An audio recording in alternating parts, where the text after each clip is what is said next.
Praise the Lord. ஆண்டவராகிய இயேசு கிறிஸ்துவின் நாமத்தில் உங்கள் அனைவரையும் இன்று சந்திப்பதில் மகிழ்ச்சி அடைகிறேன். ஒரு பாடலை நாம் சேர்ந்து பாடுவோம். கர்த்தரை நம்பியே ஜீவிப்போம், கவலை கஷ்டங்கள் தீர்ந்திடும், கைவிடா காத்திடும் பரமனின் கரங்களை நாம் பற்றிக் கொள்வோம்.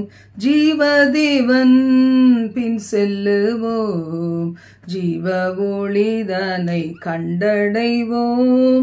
மனதின் காரிருள் நீங்கிடவே சமாதானம் தங்கும். கர்த்தரை நம்பியே ஜீவிப்போம், கவலை கஷ்டங்கள் தீர்ந்திடும், கைவிடா காத்திடும் பரமனின் கரங்களை நாம் பற்றிக் கொள்வோம். உண்மை வழி நடந்திடும் உத்தமனுக்கென்றும் கர்த்தர் துணை, கண்கள் அவன் மீது வைத்திடுவார், கருத்தாய் காத்திடுவார். கர்த்தரை நம்பியே ஜீவிப்போம், கவலை கஷ்டங்கள் தீர்ந்திடும், கைவிடா காத்திடும் பரமனின் கரங்களை நாம் பற்றிக் கொள்வோம். உள்ளமதின் பாரங்களை ஊக்கமாய் கர்த்தரிடம் சொல்லுவோம், இக்கட்டு நேரத்தில் கூப்பிடுவோம், இயேசு வந்தாதரிப்பார். கர்த்தரை நம்பியே ஜீவிப்போம், கவலை கஷ்டங்கள் தீர்ந்திடும், கைவிடா காத்திடும் பரமனின் கரங்களை நாம் பற்றிக் கொள்வோம். அன்பு மிகும் அண்ணலிவர் அருமை இயேசுவை நெருங்குவோம், தம்மண்டை வந்தோரை தள்ளிடாரே தாங்கி நடத்திடுவார். கர்த்தரை நம்பியே ஜீவிப்போம், கவலை கஷ்டங்கள் தீர்ந்திடும், கைவிடா காத்திடும் பரமனின் கரங்களை நாம் பற்றிக் கொள்வோம். இன்மைக்கேற்ற இன்பங்களை நம்மை விட்டே முற்றும் அகற்றுவோம், மாறாத சந்தோஷம் தேடிடுவோம், மறுமை ராஜ்யத்தில். கர்த்தரை நம்பியே ஜீவிப்போம், கவலை கஷ்டங்கள் தீர்ந்திடும், கைவிடா காத்திடும் பரமனின் கரங்களை நாம் பற்றிக் கொள்வோம். கைவிடா காத்திடும் பரமனின் கரங்களை நாம் பற்றிக் கொள்வோம். அன்பு தகப்பனே, நன்றியோடு ஸ்தோத்திரிக்கிறோம். ஆண்டவரே, உமது பலத்த வல்லமையான மகத்துவங்கள் நிறைந்த கரத்தை நாங்கள் பற்றி கொண்டு நீர் காண்பிக்கின்ற வழியிலே ஒரு அடி எடுத்து வைக்க ஆண்டவரே எங்களை ஒப்பு கொடுக்கிறோம். இந்த நாளிலேயும் எங்களோடு பேசும் ஆண்டவரே. நீ என்னால் மறக்கப்படுவது இல்லை, உன்னை நான் மறப்பது இல்லை என்று வாக்கு தந்திருக்கிறேன். அந்த நிச்சயத்தோடு இன்று நீர் எவைகளை ஆண்டவரே நீர் மறந்து போவதில்லை, எவைகளை மறந்து விடுகிறீர் எங்கள் மீது வைத்த பாசத்தினால் என்பதை பார்க்க நாங்கள் வந்திருக்கிறோம். எங்களோடு கூட பேசும், எங்களை வழிநடத்தும், ஆவிக்குரிய வாழ்க்கையின் உன்னத அனுபவங்களிலே எங்களை கொண்டு சென்று உலக நன்மைகளையும் அபரிமிதமாய் தந்த ஆசீர்வதியும். எங்களோடு பேசும் இயேசுவின் மூலம் பிதாவே, ஆமென், ஆமென். இந்த நாளில நாம் பார்க்க போகிற ஒரு செய்தியின் தலைப்பு, நமக்காக இரத்தம் சிந்தினதை அவர் மறப்பது இல்லை, நம்மை மீட்க வந்ததை அவர் மறப்பது இல்லை என்கிற தலைப்புல நாம் பார்க்க போகிறோம். நேற்று தினத்துல நாம் பார்த்தோம், நம்மை சிருஷ்டித்தவர் நம்மை மறப்பது இல்லை. இந்த நாளில நாம் பார்க்க போகிறோம், இரத்தம் சிந்தினவர், நமக்காக தழும்புகள் ஏற்றவர், அவர் நம்மை மறப்பது இல்லை என்பதை குறித்து நாம் பார்க்க போகிறோம். ஆண்டவர் இயேசு கிறிஸ்து எங்கெல்லாம் அற்புதம் செய்தாரோ அங்கெல்லாம் அவர் சொல்லுவாரு, இனி நீ பாவம் செய்யாதே, இனி உனக்கு கேடு ஒன்றும் உண்டாக்கி கொள்ளாதே என்று சொல்லி அற்புதங்களை எந்த இடங்களில் எல்லாம் ஒரு திமிர்வாதக்காரனுக்கு செய்தாலும் சரி, ஒரு பெரும்பாடுள்ள ஸ்திரீயை சுகமாக்கும் போதும் சரி, குருடர்களுடைய கண்களை திறக்கும் போதும் சரி, எல்லா இடங்களிலேயுமே அவர் சொல்லுவார், கேடு ஒன்றும் வராதபடி, இனி பழைய பாவங்களுக்குள் செல்லாதபடி நீ உன்னை சுத்தவானாய் காத்துக்கொள் என்றுதான் சொல்லி அவர்களை ஆசீர்வதித்திருக்கிறார். அதே தேவன் இன்று சொல்லுகிறார், நீ என்னால் மறக்கப்படுவது இல்லை, நான் உன்னை மறப்பது இல்லை. தாய் மறந்தாலும் மறக்க மாட்டேன் என்று சொன்னவர் எதை மறக்க மாட்டார்? நம்மை பார்க்கும் போதெல்லாம், நமது வாழ்வில பல சந்தர்ப்பங்களில நாம் சில நேரம் அறியாமல் தவறுவதுண்டு, சில நேரம் இந்த பல நேரங்கள் தெரிந்துதான் தவறுகிறோம். ஏன்னா நம்ம எல்லாருக்கும் சத்தியம் என்ன என்று தெரியும். அப்போ ஆண்டவருடைய வார்த்தை சொல்லுகிறது 1 யோவான் 1:6-10, நாம் அவரோடே ஐக்கியப்பட்டவர்கள் என்று சொல்லியும் இருளிலே நடக்கிறவர்களாய் இருந்தால் சத்தியத்தின்படி நடவாமல் பொய் சொல்லுகிறவர்களாய் இருப்போம். அவர் ஒளியில் இருக்கிறது போல நாமும் ஒளியிலே நடந்தால் ஒருவரோடு ஒருவர் ஐக்கியப்பட்டு இருப்போம். அவருடைய குமாரனாகிய இயேசு கிறிஸ்துவின் ரத்தம் சகல பாவங்களை நீக்கி நம்மை சுத்திகரிக்கும். இதை எத்தனையோ முறை நாம் பார்த்திருக்கிறோம். இந்த வசனங்கள் ஆழத்திலே நாம் கடந்து சென்றோம்னா இன்னும் அதிகமான ஒரு பரிசுத்தத்திற்குள்ளாக நாம் கடந்து செல்ல முடியும். வசனம் சொல்லுகிறது, நீ யாரோடு ஐக்கியப்பட்டு இருக்கிறாய்? இன்றைக்கு இந்த உலகத்திலிருந்து வேறுபட்டுள்ளாய் இருந்த ஆதி அப்போஸ்தலர்கள் அவர்கள் என்ன செய்தாங்க? பரிசுத்தவான்களோடு ஐக்கியப்பட்டு இருந்தார்கள். அவர்களுடைய எல்லாமே முற்றிலும் தலைகீழாக மாற பரிசுத்தவான்களோடு சகோதரர்களாக சகோதரிகளாக தேவனுடைய சபையோடு இணைந்தவர்களாக அவர்கள் காணப்பட்டாங்க. அதனால தேவனுடைய நாமம் மகிமைப்பட்டு கொண்டே இருந்தது என்பதை நாம் அறிந்திருக்கிறோம். இந்த இடத்துல நாம் யாரோடு ஐக்கியப்பட்டு இருக்கிறோம்?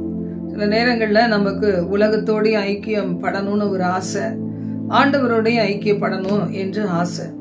ஒன்றை வெறுத்தாலொழி இன்னொரு காரியத்தை செய்ய முடியாது. அதுலயும் தேவனுக்கு பிரியமாய் வாழ வேண்டும், தேவனோடு ஐக்கியம் கொள்ள வேண்டும் என்ற உலக காரியங்களை நாம் வெறுத்து விட்டு அதிலிருந்து நம்ம வெளியே வர வேண்டும். அது நண்பர்களுடைய ஐக்கியமாக இருக்கலாம், இல்லைன்னா வேற எதுவாவது இருக்கலாம். ஆனா ஆண்டவரோடு ஐக்கியப்படுவதற்காக வேறு பிரிக்கப்பட்ட பிள்ளைகளாய் நாம் மாற வேண்டியது அவசியம். ஏன்னா ஆண்டவர் பூச்சக்கரத்தில் எவ்வளவு பேர் இருந்தாலும் நம்முடைய தேவன் ஐக்கியத்தை நம்மை தனக்கு சொந்தமாக தெரிந்து கொள்ளுகிறார். அப்போ அவருக்கு சொந்தமாக தெரிந்து கொள்ளப்பட்ட பிள்ளைகள் இந்த உலகத்தோடு ஐக்கியம் வைத்து, தேவனை அறியாதவர்களோடு ஐக்கியம் வைத்து, இல்லைன்னா பாவம் செயலோடு ஐக்கியம் வைத்து நாம் தேவனுக்கு பிரியமாய் வாழ முடியாது. வசனம் சொல்லுகிறது, அவரோடு ஐக்கியப்பட்டேன் என்று சொல்லுகிறவர்கள் அவர் இருளில், அவர் எப்படி ஒளியிலே இருக்கிறாரோ இருளில் நடவாமல் இருப்பார்கள். அப்போ சத்தியத்தின்படி நடக்கிறவர்கள் இருளிலே நடக்க மாட்டாங்க. இன்னைக்கு இருளிலே நடந்து கொண்டே நாங்கள் இயேசுவோடு ஐக்கியப்பட்டு இருக்கிறோம்.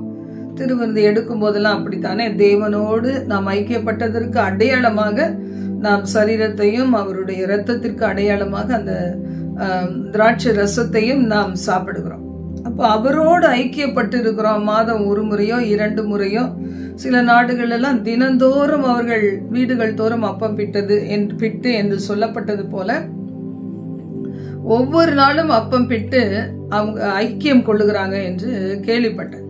அது போல இன்றைக்கு நாம் இருளிலே நடக்கிறவர்களாய் இருந்தால், நம்ம எவ்வளவுதான் தேவனோடு கூட ஐக்கியம் படணும் என்று நினைத்தாலும் உலகத்துக்குள்ளாக போகும்போது, குடும்பத்திற்குள்ளாக சத்தியத்தை வாங்கி கொண்டு நாம் வரும்போது மறுபடி நாம் இருளிலே ஐக்கியப்பட்டு இருந்தால், இன்னைக்கு பல வழிகள் நம்ம இருளிலே தள்ளக்கூடியவைகள் மிகுதியாய் காணப்படுகிறது. வீட்டுல கூட நம்ம பரிசுத்தமாய் இருப்பதற்கு தடைகளை உண்டாக்குகிற அநேக சேனல்கள், அநேக டிவி எல்லாம் உண்டு. ரட்சிக்கப்படாத பிள்ளைகள் அதிகமான நேரங்கள் அதெல்லாம் போடுறாங்க. ஆனா நாம் வேறு பிரிக்கப்பட்டவர்களாய் இருக்க வேண்டும் என்று கர்த்தருடைய வார்த்தை சொல்லுகிறது. சத்தியத்தின்படி நடவாமல் பொய் சொல்லுகிறவர்களாய் இருக்கிறோம். எப்பொழுது ஆண்டவரோடு ஐக்கியப்பட்டேன் என்று சொல்லியும் இருளோடு சம்பந்தப்பட்டு இருக்கும் போது, அநேகர் இந்த நாளிலேயும் கூட முன்பு அவர்கள் என்ன விக்கிரக ஆராதனைகளை செய்து எப்படி ஒரு வைராக்கியத்தோடு சில பொருட்களை வைத்திருந்தாங்களோ அதை எடுத்து போடக்கூட மாட்டாங்க, அதை அப்படியே வைத்திருப்பாங்க. இப்போ தேவனுடைய வார்த்தை சொல்லுகிறது, அவர் ஒளியில் இருக்கிறது போல நாமும் ஒளியிலே நடந்தால் ஒருவரோடு ஒருவர் ஐக்கியப்பட்டு இருப்போம். தேவனோடு நாம் நல்ல ஐக்கியம் கொள்ளும் போது, உண்மையான ஒரு ஐக்கியம் கொள்ளும் போது, ஆண்டவருடைய வார்த்தை சொல்லுகிறது, என்னில் கனி கொடுக்கிற கொடி எதுவோ அது அதிக கனிகளை கொடுக்கும்படி அதை தேவன் சுத்தம் பண்ணுகிறார் என்று சொல்லி, கிளை நறுக்கி களை பிடுங்கி என்று நாம பாடல் பாடுவோம்.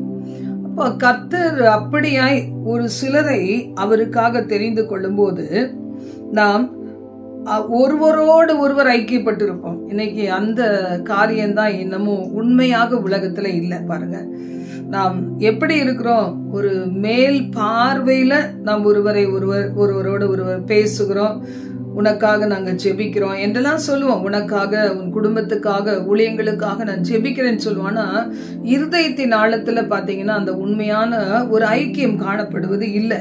ஆனா தேவனோடு ஐக்கியம் கொள்ளுகிற ஒருவரால உலகத்துல மாயையான போலியான ஒரு அன்பு செலுத்த முடியாது.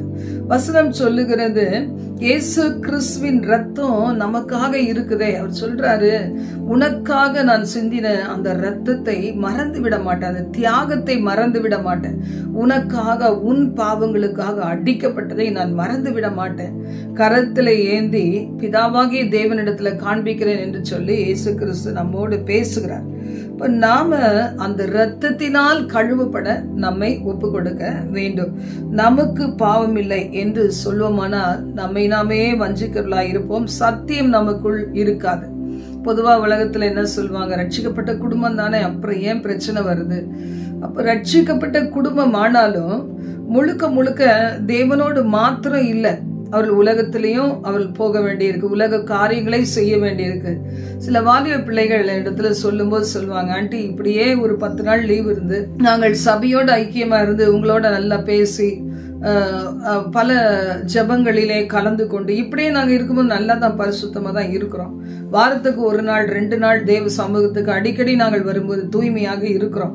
ஆனா மறுபடி காலேஜுக்கு போகும்போது, வேலைகளுக்கு போகும்போது மறுபடி எங்களால கட்டுப்படுத்த முடியல, நாங்கள் இந்த உலகத்தோட ஐக்கியமாகி விடுகிறோம், எப்படியாவது ஒரு விதத்துல தீட்டுப்பட்டு விடுகிறோம் என்றெல்லாம் சொல்லுவாங்க. ஆனா நாம் யாருடைய பிள்ளையாய் இந்த உலகத்துல நம்ம வெளியே போகிறோம், அதை நம்ம நினைச்சு பார்த்தோம்னா, மறவாமல் இருந்தோம்னா நிச்சயமா இந்த உலகத்தின் காரியங்களில வித்தியாசம் உள்ளவர்களாக ஜீவிக்க முடியும். ஆண்டவருடைய வார்த்தை சொல்லுகிறது, மேற்பூச்சாய் நானும் ரட்சிக்கப்பட்டவர், எத்தனையோ வருடங்களாய் நான் ரட்சிக்கப்பட்டிருக்கிறேன், அபிஷேகம் பண்ணப்பட்டிருக்கிறேன், ஆவியானவரால் நடத்தப்பட்டிருக்கிறேன் என்றெல்லாம் நாம் சொல்லாதபடிக்கு, அப்படி நம்மை தேவனை விட்டு பிரிக்கிற காரியங்கள்ல அதை குறித்து தெளிவாக தேவனோடு நாம் பேசும்போது, அறிக்கையிட்டு விடும்போது, உண்மையான ஒரு சுத்திகரிப்பை விரும்பும் போது, கர்த்தருடைய வார்த்தை 9ஆம் வசனம் சொல்லுகிறது, அவர் நம்முடைய பாவங்களை உண்மையாய் அறிக்கையிட்டார், பாவங்களை நமக்கு மன்னித்து எல்லா அநியாயத்தையும் நீக்கி நம்மை சுத்திகரிப்பதற்கு அவர் உண்மையும் நீதியும் உள்ளவராய் இருக்கிறார். அப்ப நம்மை நாமே வஞ்சித்துக் கொள்ளாதபடிக்கு, நான் ஒன்னும் பெரிய பாவம் செய்யல. சில பேர் சொல்லுவாங்க, நான் பெரிய பாவம் எல்லாம் ஒன்னும் செய்யல சிஸ்டர், அப்படி சொல்லுவாங்க தான். ஆனா நாம் என்ன சாதாரணமாக செய்கிற ஒரு பாவம் இன்னைக்கு தேவ பிள்ளைகள் ஒருவரோடு ஒருவர் ஐக்கியப்பட முடியாமல் இருக்கிறது. நினைத்து பார்க்கும்போது நமக்கு சில நேரங்கள்ல வேதனையா இருக்குதுன்னா, இயேசு கிறிஸ்து எவ்வளவு வேதனைப்படுவார். இப்படி நாமவே டிவிஷன் வைத்துக்கொண்டு, பிளவுகள் வைத்துக்கொண்டு, பிரிவினைகள், கொள்கை பாகுபாடுகள் வைத்துக்கொண்டு நாம் இருக்கும்போது, தேவனுடைய அந்த பரிசுத்த ரத்தம் அவருடைய இருதயம் ஏங்குகிறது. இன்றைக்காவது சீர்பொருந்த மாட்டாங்களா என்று சொல்லி கர்த்தருடைய வார்த்தை 51ஆம் சங்கீதத்துல பாருங்க, தாவீது பாவம் செய்துட்டாரு. ஆனா என்ன செய்யல, அந்த பாவத்தை புதைத்து வைத்து, இல்ல நானும் ஒன்னும் பெரிய பாவம் செய்யலன்னு சொல்லல, அவர் அந்த அறிக்கை இட்டார். தீர்க்கதரிசி சொல்லும்போது உண்மைதான், நான் தப்பு பண்ணிட்டேன் என்பதை குறித்து அவர் ஆழத்திலே உணர்ந்து கசந்து கொண்டு அறிக்கையிடுகிறார். சங்கீதம் 51 தேவனே, உமது கிருபையின்படி எனக்கு இரங்கும், உமது மிகுந்த இரக்கங்களின்படி என் மீறுதல்கள் நீங்க என்னை சுத்திகரியும், என் அக்கிரமம் நீங்க என்னை முற்றிலும் கழுவி என் பாவமர என்னை சுத்திகரியும், என் மீறுதல்களை நான் அறிந்திருக்கிறேன், என் பாவம் எப்பொழுதும் எனக்கு முன்பாக நிற்கிறது. இன்னைக்கு ஆண்டவரோடு கூட அவருடைய இரத்தத்தினால் நாம அந்த சுத்திகரிக்கப்பட்ட ஒரு அனுபவத்துக்குள்ள வர்றதுக்கு முன்னாடி அந்த உள்ளான மனசாட்சி என்று சொல்வாங்க, அது என்ன செய்யும், ஒரு மனிதரை பாதிக்கும். அதனால ஆண்டவர் சமூகத்துல அவர் தாவீது சொல்லும்போது, என் மீறுதல், என் அக்கிரமம், என் பாவம், நான் செஞ்சிட்டதெல்லாம் என் கண்கள் முன்னாடியே நான் நிற்கிறது. நான் யாருக்கு விரோதமாய் செஞ்சேன்? தேவரீருக்கு விரோதமாக செய்தேன். உமது கண்களுக்கு முன்பாக பொல்லாங்கனதை நடப்பித்தேன். இன்னைக்கு ஆண்டவருடைய கண்கள் நம்ம அழும்போது பார்க்கணும், நம்ம தனிமையாய் வேதனைப்படும் போது பார்க்கணும், நம்முடைய வியாதியில நம்ம எழும்ப முடியாதபடி கஷ்டப்படும் போது பார்க்கணும். என்றெல்லாம் நினைக்கிற நாம ஒருவேளை நமக்கு தேவையான பணங்கள் இல்லாத நிலைமையில பொருட்களை வாங்கி விட்டு அதை பே பண்றதுக்கு முடியாம நம்ம நிற்கும் போது பார்க்கணும், அவமானம் அடையும் போது பார்க்கணும் என்றெல்லாம் நினைக்கிறோம். ஆனா நம்மை நாம் பாவம் செய்யும் போது என்ன செய்கிறோம்? அவருடைய கண்களுக்கு முன்பாக தான் செய்கிறோம் என்று வேதம் சொல்லுகிறது. ஒருவேளை நீர் என்னை கேட்டீங்கன்னா நான் இப்பவே நான் உங்ககிட்ட சொல்லிடுறேன் ஆண்டவரே என்று சொல்லி நம்ம எல்லாரும் தேவனுடைய நியாயஸ்தலத்துக்கு முன்பாக நிற்க வேண்டிய ஒரு நாள் இருக்கிறது. அதுக்கு முன்னாடி இந்த நாட்களையே நாம் என்ன செய்ய வேண்டி இருக்கிறது? தேவன் தமது வார்த்தைகளை கொண்டு பேசும்போது நாம் அவரோடு ஒப்புரவாக வேண்டி இருக்கிறது, சமாதானம் அடைய வேண்டி இருக்கிறது. ஏன்னா நாம் இந்த உலக வாழ்க்கையை முடித்து பரலோக ராஜ்யத்திற்கு நாம் போகணும்னா கூட அந்த காலங்கள் நமக்கு அதுவும் ஒரு சமாதானம் உள்ள ஒரு நிலைமையாக இருக்க வேண்டும் என்று சொன்னா இந்த காலங்களிலேயே கர்த்தருடைய வார்த்தையின்படி நாம் சுத்திகரிக்கப்பட வேண்டியது அவசியமாய் காணப்படுகிறது. இன்னைக்கு அநேக பிள்ளைகள் பாருங்க, வாலி பிள்ளைகள் மட்டுமில்ல, திருமணம் முடிந்து பிள்ளைகளை வைத்திருக்கிறவர்கள் கூட கர்த்தருடைய வார்த்தையை உண்மையாய் யாராவது சொன்னா அவர்களுக்கு ஒரு ஆசீர்வாதம் தேவை. ஆனா தேவ ஊழியர்கள் என்ன சொல்றாங்க? ஆலோசனை கொடுக்கறாங்க, உனக்கு இந்த ஆசீர்வாதம் வர வேண்டுமானா இதை நீ செய், இதை கடைப்பிடி. வேற எங்கிருந்து சொல்லுவாங்க? வசனத்தின் அடிப்படையில தான். அதிகாலையில் என்னை தேடுகள் என்னை கண்டடைவார்கள், அவர்களுடைய களஞ்சியங்கள் பரிபூர்ணமாய் நிரம்பும். என்னிடத்துல நிலையான பொருள், செல்வம் எல்லாம் என்கிட்ட இருக்குது, உனக்கு தான் நான் தரப்போகிறேன், ஆனா அதிகாலையில் என்னை தேடு.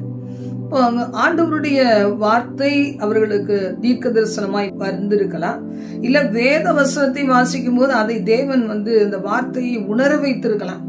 ஆனாலும் கூட என்ன செய்வதில்லை, அந்த பாதையிலே நடக்கிறதுக்கு அவளுடைய இருதயம் விட்டு கொடுக்கறது இல்லை. ஏன்னா அந்த அதிகாலை நேரத்தினுடைய தூக்கம், அந்த அதிகாலையில நமக்கு வருகிற மெசேஜஸ் பார்க்கிறது, இல்லைன்னா செய்திகளை பார்க்கிறது. சில பேர் பாத்தீங்களா செய்திகளை பார்ப்பாங்க, அது எந்த நேரத்துல பார்ப்பாங்கன்னா அதிகமாய் அங்கங்க இயற்கையின் அழிவுகள், நாசமோசங்கள் வரும்போது, வெள்ளங்கள் வரும்போது, பூமி அதிர்ச்சிகள் வரும்போது, சில ரிசல்ட்டுகள் வரும்போது விடிகாலத்துல இருந்தே அந்த சத்தத்தை நம்ம கேட்க முடியும். நம்ம வீட்டுல இருந்தா கூட சுத்திலும் அந்த சத்தங்களை நாம் கேட்க முடியும். அப்படி இல்லை நம்முடைய தேவ பக்தி எப்படி இருக்கணும்? அப்படி இல்லை, ஆண்டவருக்கு முன்னாடி நான் போய் நிற்கும் போது குற்றமில்லாத நிற்க வேண்டும். அவர் மறந்து விடுவார், மன்னிக்கிற தேவன். ஆண்டவர் அதை மனசுல வச்சு ஒரு பழி வாங்குகிற கர்த்தர் கிடையவே கிடையாது. ஆனா நம்முடைய உள்ளம்தான் என்ன செய்ய மாட்டேங்கிறது? தேவனுடைய வார்த்தைக்கு திறந்து கொடுக்க மாட்டேங்கிறது. திறந்து கொடுத்த மனா இன்று ஆண்டவர் ஏக்கத்தோடு நிற்கிறார். யார் எனக்காக தன் இருதய கதவை திறப்பாங்க?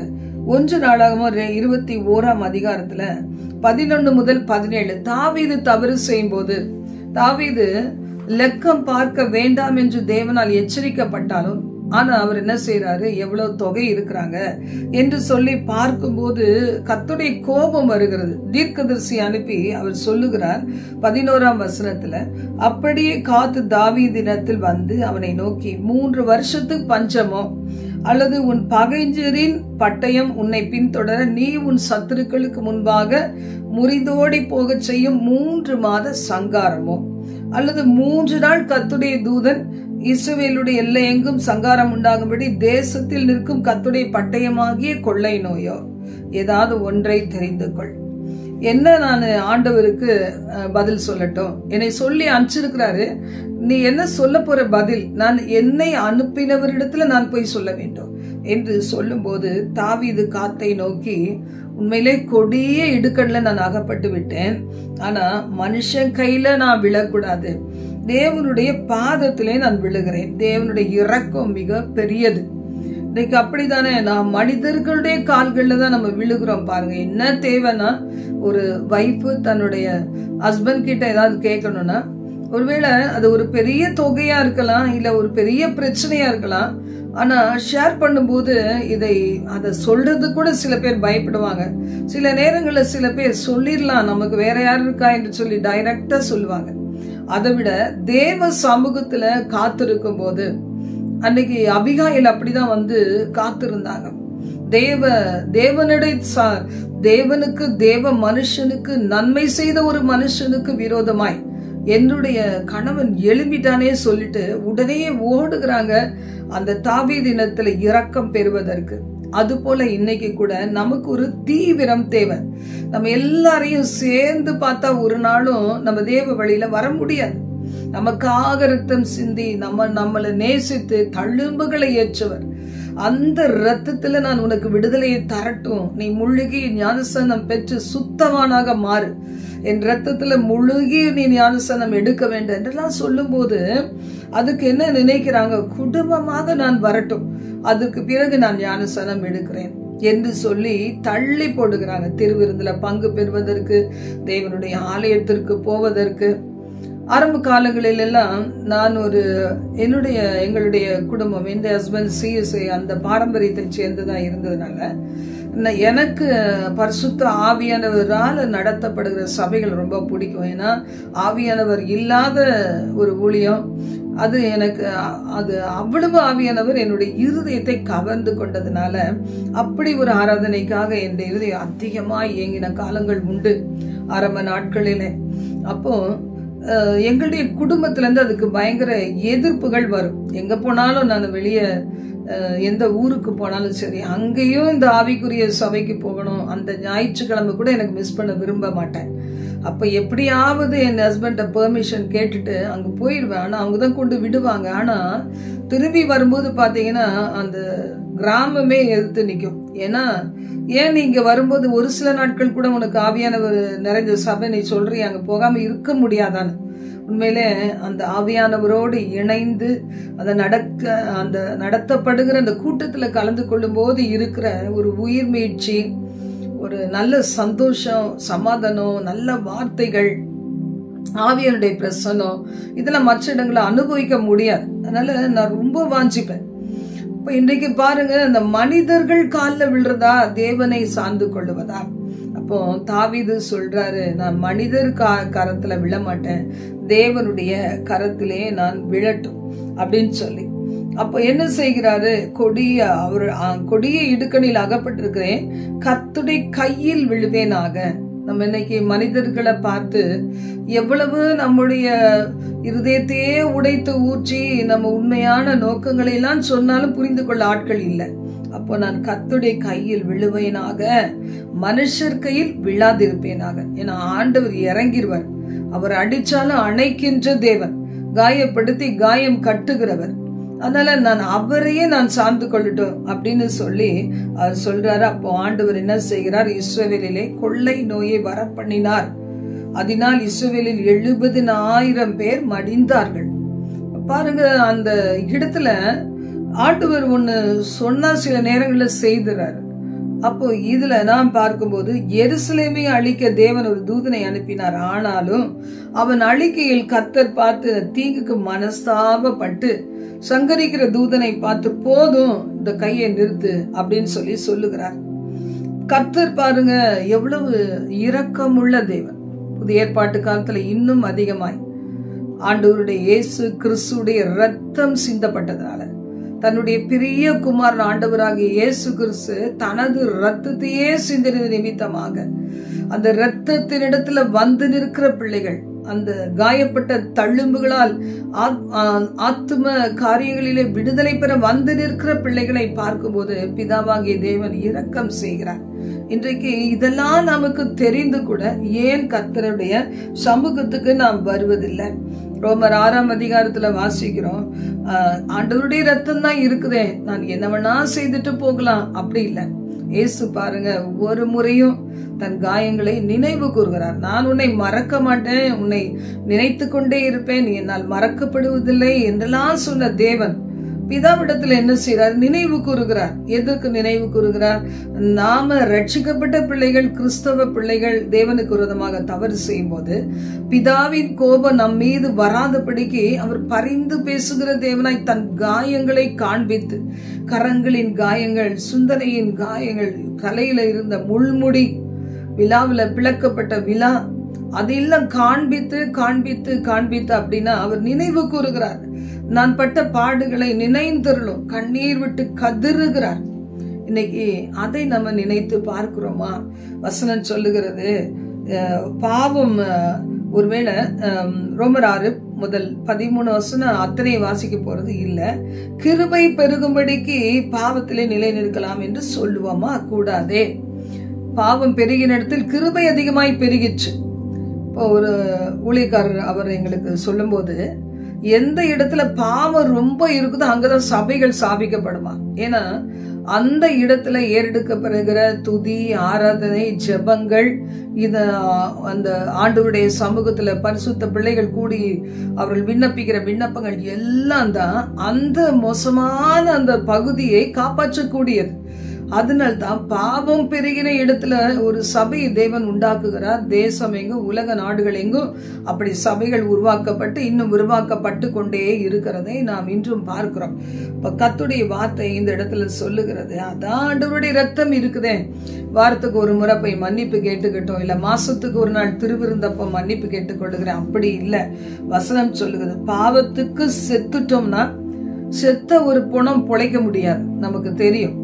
இயேசு கிறிஸ்துவை வார்த்தை, கிறிஸ்து இயேசுக்களாக ஞானஸ்நானம் பெற்ற நம் அனைவரும் அவருடைய மரணத்துக்குள்ளாக ஞானஸ்நானம் பெற்றோம், உயிரோடு எழுமினோம் என்பதை அறியாமல் இருக்கலாமா? இதுல ஆண்டவர் எப்படி மரணத்திற்குள்ளாக இதுல வாசிக்கலாம், பிதாவின் மகிமையினாலே கிறிஸ்து மரித்தோரிலிருந்து எழுப்பப்பட்டது போல, பிதாவினால் அவர் எழுப்பப்பட்டார், 3வது நாளே உயிரோடு எழுப்பப்பட்டார். நாமும் புதிதான ஜீவனுள்ளவர்களாய் நடந்து கொள்ளும்படிக்கு அவருடைய மரணத்திற்கு உள்ளாக்கும் ஞானஸ்நானத்தினாலே கிறிஸ்துவுடனே அடக்கம் பண்ணப்பட்டோம். ஆதலால் அவருடைய மரணத்தின் சாயலில் நாம் இணைக்கப்பட்டுள்ளானால் அவர் உயிர்த்தெழுதலின் சாயலும் இணைக்கப்பட்டிருப்போம். அப்ப நாம எப்படி வாழ வேண்டும்? நாம் இனி பாவத்துக்கு ஊழியம் செய்யக்கூடாது. செத்து போனவன் ஒரு குடிகாரனுடைய, இப்போ ஒருவேளை குடித்தவன், ஒரு குடித்து வெறிச்சியம் அடிச்சு போனவன் ஒருத்தன் இருக்கலாம், செத்து போயிட்டான். ஆனா அவன் மேல பிரியம் வைக்கிற அந்த குடும்பம், குடி எத்தனை குடி வெரைட்டியா நிறைய இருக்குது, அதை எதையாவது கொண்டு போய் வைத்து நீ எழுந்து ஒரு தடவை குடிச்சிட்டு தூங்குன்னு சொன்னா அவன் எழும்ப முடியுமா? இல்ல, அவன் ஏற்கனவே மரிச்சு போயிட்டான். இப்படிதான் கர்த்தருடைய வார்த்தை சொல்லுகிறது. நாம் மரித்து போயிட்டோம், எப்படி நம்ம பிழைக்க முடியும்? செத்தப்புறமா நம்ம பிழைக்க முடியுமா? இன்னைக்கு கல்லறையில கொண்டு போய் வைக்கிற ஒரு பொருளோ, இல்ல வீட்டுல பல காரியங்களை செய்து விட்டு அவங்களுக்கு பிடிச்ச சாப்பாடெல்லாம் ஒரு இடத்துல வைக்கிறதுனால அந்த நபர் வந்து சாப்பிட போறது கிடையாது. ஆனா நாம் அறியாமையிலான சில பேர் அப்படி செய்வதாக காணப்படுகிறாங்க. 11ஆம் வசனம் சொல்லுகிறது, உங்களை பாவத்திற்கு மரித்தவர்களாகவும் நம்முடைய கர்த்தராகிய இயேசு கிறிஸ்துக்குள் தேவனுக்குள் பிழைத்திருக்கிறதாக எண்ணிக்கொள்ளுங்கள். அப்ப இனி என்ன செய்யக்கூடாது? பாவம் ஆளக்கூடாது. ஆண்டவர் சொல்றாரு, நான் உன்னை மறப்பதே இல்லை, நீ எப்ப என்னிடத்துல வந்தாலும் என் திரு ரத்தத்தை, என் காயங்களை, அதிலிருந்து வழிந்தோடின ரத்தத்தை நான் மறுபடியுமாக உனக்கு ஒரு விசையாய் கொடுத்து உன்னுடைய குற்றங்களை, அக்கிரமங்களை நான் மன்னித்து நான் உன்னை தூய்மையாக மாற்றுகிறேன், பரிசுத்தமாக நான் மாற்றுகிறேன் என்று கர்த்தருடைய வார்த்தையை சொல்லுகிறது. இப்ப எப்பேற்பட்ட விதத்துல நாம் தவறு செய்யும் போதும் அந்த கிருபையின் காலங்கள் இருக்கிற வரைக்கும், நாசியில சுவாசம் மறைகிற வரைக்கும், அதுதான் கிருபையின் காலம். அந்த காலத்துல நாம தேவனிடத்துல நாம் கிட்டி சேரும் போது ரொம்ப சிம்பிள் தான். ஆண்டவருடைய பிள்ளைகளாக நாம் இந்த உலகத்துல வாழ்கிறது எப்படின்னு சொன்னா 13ஆம் வசனம் சொல்லுகிறது, நீங்கள் உங்கள் அவயவங்களை அநீதியின் ஆயுதங்களாக பாவத்திற்கு ஒப்புக்கொடாமல். அநீதியின் ஆயுதமா ஒப்பு கொடுத்தாதான் பாவம் மேற்கொள்ளும். ஆனா நீதியின் ஆயுதமாக, என் சரீரம் தேவனுடைய ஆலயம், இந்த சரீரத்துக்குள்ள ஆண்டவர், இந்த மண் பாண்டம் உடைச்சி நொறுங்கி போகிற இந்த சரீரம், ஒரு நாள் மண்ணோடு மண்ணாக மக்க போகிற இந்த சரீரம், அவ்வளவுதான் அது. அந்த சரீரத்துக்கு ஏதாவது ஏசி வேணும்னு தெரியுமா, இல்ல வெயில் அடிக்குதுன்னு தெரியுமா, குளிர் மழை அதெல்லாம் தெரியுமா? ஒரு முறை அருமையான ஒரு குடும்பத்தை சார்ந்த பிள்ளைகள் தன்னுடைய தகப்பனை ரொம்ப நேசிக்கிறவங்க. அப்போ அவர் மரித்த அந்த நாள்ல நானும் கூட அந்த மரண வீட்டுக்கு நான் போயிருந்தேன். அப்படி போகும்போது அந்த தகப்பனை அவர்கள் அந்த பெட்டியில வைத்திருந்தாங்க. ஆனா அந்த பிள்ளைகள் சொன்னாங்க, ஐயோ அப்பாவுக்கு ஏசி இல்லாம இருக்கவே மாட்டாங்களே, எப்படித்தான் இந்த வெயிலுக்குள்ள இருக்கிறாங்களோ அப்படி சொல்லி. அப்ப எவ்வளவு அவங்க இருதயத்துல பாசம், அவ்வளவுதான். ஆனா மரித்து போன ஒருவனுக்கு என்ன ஆனாலும் ஒண்ணும் தெரியாது. அதனால்தான் பாருங்க, ஒரு மனுஷன் சுத்து போயிட்டா அவர் புதைக்கிறதுக்கு என்ன செய்வாங்க, கொஞ்சம் மழையை நிறுத்துங்க ஆண்டவரே அப்படின்னு ஜெபிப்பாங்க. அதுக்கப்புறம் அவங்களுக்கு பிரச்சனை கிடையாது. புதைச்சிட்டு ஒரு நாள் ஆயிடுச்சு, அடுத்த நாள் மழை வந்ததுன்னா கூட அதனால அந்த வைக்கப்பட்ட அந்த சரீரம் வெளியே வர போறது கிடையாது. அதனால என்ன செய்வாங்க, நிம்மதியா அது புதைக்கிற வரைக்கும் அது ஒழுங்கா இருக்கணுமே, இல்லைன்னா முடியாதே என்றெல்லாம் தவிப்பாங்க. இவ்வளவுதான் மனுஷனுடைய வாழ்க்கை. இப்ப கர்த்தருடைய வார்த்தை சொல்லுகிறது, நாம மரிச்சு போயிட்டோம், இனி என்ன செய்யக்கூடாது, முடியாது நம்மளால. வசனம் சொல்லுது, நீங்கள் உங்கள் அவயவங்களை அநீதியின் ஆயுதங்களாக பாவத்திற்கு ஒப்பு கொடாமல். இன்னைக்கு பாவத்திற்கு நம்ம எப்பெல்லாம் ஒப்பு கொடுக்கிறோமோ அப்பதான் பிசாசு நம்ம மேல ஜெயம் எடுக்கிறான். இந்த மாதம் அக்டோபர் 2ஆம் மாசம் ஆண்டவர் சொன்னார், நீ என்னால் மறக்கப்படுவது இல்லை, நான் மறந்து போக மாட்டேன். நீ செஞ்ச ஊழியம், நீ பட்டுகிற அவமானம், எனக்காக சகிக்கிற துன்பங்கள், என் நிமித்தமாக நீ வேறு பிரிக்கப்பட்டு போகிற ஒரு தனிமையின் பாதை, இதெல்லாம் நம்ம மறந்து போகிறதுக்கு அநீதியுள்ள தேவன் இல்லைன்னு ஆண்டவர் சொன்னார். அதே மாதிரி இன்னைக்கு என்ன சொல்றாரு, நீ பாவத்தோடையே நீ வாழ்ந்து பாவத்திலேயே செத்து மரிச்சு நரகத்துக்கு போகாதபடி என் ரத்தத்தை உனக்காக கிரயமாய் சிந்தி இருக்கிற இந்த ரத்தத்திடத்துக்கு வா, இந்த அறிவுக்குள்ளாக வா. என்னுடைய ரத்தம் உன்னுடைய சிவேரென்று இருக்கிற பாவ கரைகளை கழுவி உன்னை சுத்திகரிக்கும். இதுலதான் வாலிய பிள்ளைகள் அநேகர் தவறி போறாங்க. அவங்க என்ன செய்யறாங்க, தவறு செஞ்சுட்டு அதை தன் வீட்டுக்கு சொல்ல முடியாது, ஆனா கர்த்தரிடத்துல சொல்ல முடியுங்கிற ஒரு நம்பிக்கை இல்லாததுனால என்ன செய்யறாங்க, மனிதர் கரத்துல விழுந்துடுறாங்க. அந்த மனிதர் என்ன செய்கிறாங்க, அவங்கள எவ்வளவு தூரம் தவறான காரியங்களை ஈடுபடுத்த முடியுமோ ஈடுபடுத்துகிறாங்க. ஆனா இந்த உலகம் அநீதி நிறைந்த உலகம் தான். ஒரு நீதி உள்ள தேவன் இருக்கிறார், அவர் உயிருள்ளவராய் இருக்கிறார், உங்களுக்காக காத்திருக்கிறார். அந்த தேவனிடத்துல போய் மனம் கசந்து அழுது எங்க இடம் கிடைக்குதோ அந்த இடத்துல, நம்முடைய தேசத்துல எல்லாம் நம்ம எங்க வேணா ஜெபிக்க முடியும் தான், இந்தியா தேசத்துல முடியும். ஆனா அந்த சமயத்தை பயன்படுத்தி கொண்டுதான் சொல்றாரு ஆண்டவர். திமிர்வாதக்காரனை சுகப்படுத்தும் போல என்ன சொன்னாரு, நீ சுகமாயிட்டப்பா, இனியே போய் நீ பாவம் செஞ்சிடாத அப்படின்னு சொல்லி இனி பாவம் செய்யாது. ஒரு குஷ்டரோகி கூட அவர் சுகம் கொடுத்துறாரு, ஆனா பாவம் செய்யாதீங்க, தேவனை மகிமைப்படுத்துகிற ஒரு வாழ்க்கை வாழுங்கன்னு சொல்றாரு. பாருங்க, இன்னைக்கு நம்மளை நினைச்சு பார்த்தா தேவன் எவ்வளவோ அற்புதங்கள், கணக்கில்லாத அற்புதங்கள் செஞ்சிருக்கிறாரு. நமக்கெல்லாம் துன்பங்கள் வரலையா, துன்பங்கள் கஷ்டங்கள்லாம் வரலையா, எல்லாம் வந்தது. இக்கட்டுகள் வந்தது, ஆபத்துகள் வந்தது, வறுமை வந்தது, தரித்திரம் வந்தது, பிசாசின் போராட்டங்கள் வந்தது. பாருங்க, அதுல 3 நாள் கொள்ளை நோய். அது போல சில நேரம் தேவனை துக்கப்படுத்தும் போது என்னுடைய பர்சனல் வாழ்க்கையில தேவன் சில 3 நாட்கள்ல 3 மாதம் கூட கைவிடப்பட்ட ஒரு நிலைமையில நான் கடந்து போயிருக்கிறேன். ஆனா அந்த காரியங்கள் எல்லாம் நம்மை உடைத்து உருவாக்கி உருமாற்றி புது கிருபைகளை கொடுத்து இனி வரும் காலத்துக்கு அது பிரயோஜனப்படுத்தத்தக்கதாக தேவன் மாற்றி விடுவார். அந்த தேவன் தான். ஒருவேளை நீங்க அந்த பாதையில போறீங்களா, அந்த குறிப்பிட்ட ஒரு 3 நாள் அல்லது 3 மாதம் இல்ல 3 வருஷம் இப்படிப்பட்ட பாதைகளுக்குலாம் நீங்க போறீங்களா, நிச்சயமா ஒரு முடிவு இருக்குது இயேசு கிறிஸ்துவின் இரத்தத்தினால. அவர் சொல்றாரு, என் காயங்களை நான் காண்பித்து பிதாவை நோக்கி நான் கதறிக்கொண்டே இருக்கிறேன். இன்னும் நமக்காக கதறுகிறார். அந்த பாரத்தை தான் தேவன் நமக்குள்ள வச்சு ஆவியானவர் மூலமாக அவர் நம்மை ஜெபிக்க சொல்லி ஏவுகிறார். இப்ப நம்ம என்ன செய்கிறோம்? பரிசுத்த ஆவியானவர் நிறைஞ்சு அந்நிய பாஷைகளை நாம் பேசி பேசி பேசி நாம் தேவ சமூகத்துல நம்மை அர்ப்பணிக்கிறோம். வேலை இல்லாத பிள்ளைகள் திடீர்னு வேலை இழந்துற போது நம்ம செய்கிறது என்ன? என்னுடைய மகனுக்கு அப்படி திடீரென்று வேலை இழந்துட்டான். எங்க வாழ்க்கையில அவனை சார்ந்திருந்த காலங்கள். ஆனா ஆவியானவர்ல நிறைந்து ஜெபிக்க ஜெபிக்க ஜெபிக்க புத்திக்கு எட்டாத காரியத்தை செஞ்சார்.